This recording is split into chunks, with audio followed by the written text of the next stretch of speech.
Bon après-midi, je m'appelle Louise Lemieux-White. Je m'appelle Chloe Louise White. And today we're here to share our story about what recovery has looked like in our lives.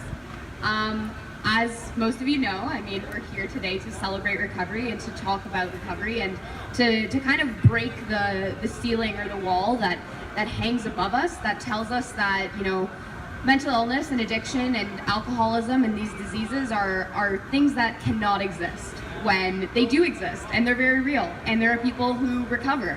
And I identify as somebody who is in recovery. I have been in recovery, thank you. I've been in recovery for just over 3 years. I just celebrated 3 years back in June. Thank you so much. For me, recovery looks like a life of sobriety, so I choose to be clean. I also suffer from other mental illnesses. Recovery for me, it's a big word because recovery can look so different. Hey, how do I counteract this? How do I take this and make something good from it?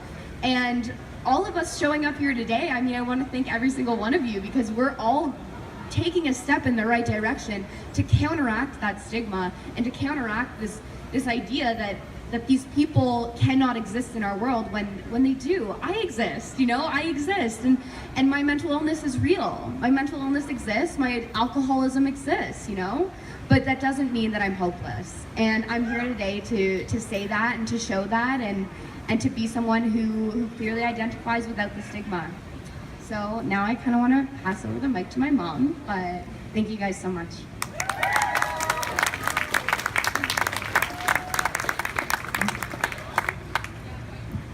I can say that I'm a very proud mama.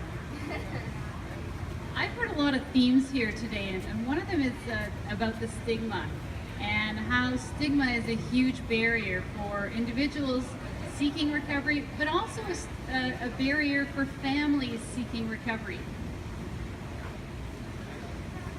Addiction is a family disease.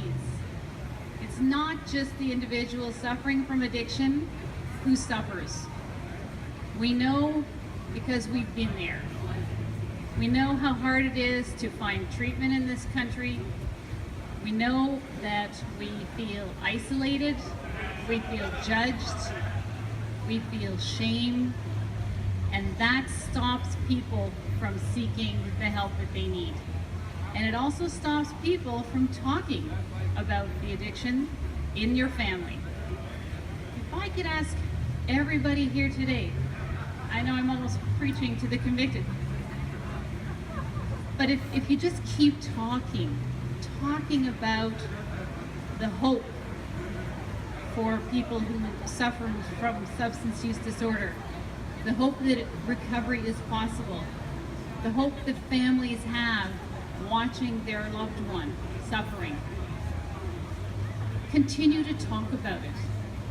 Because when we talk about addiction, then it normalizes it.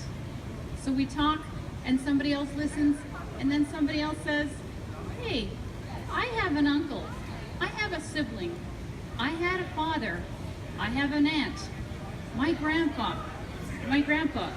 had addiction too. And that's when people start talking about how it affected them. And as I said, it is a family disease.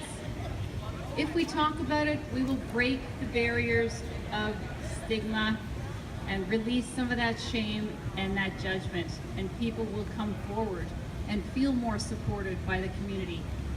Ottawa is an amazing community of support for people in recovery.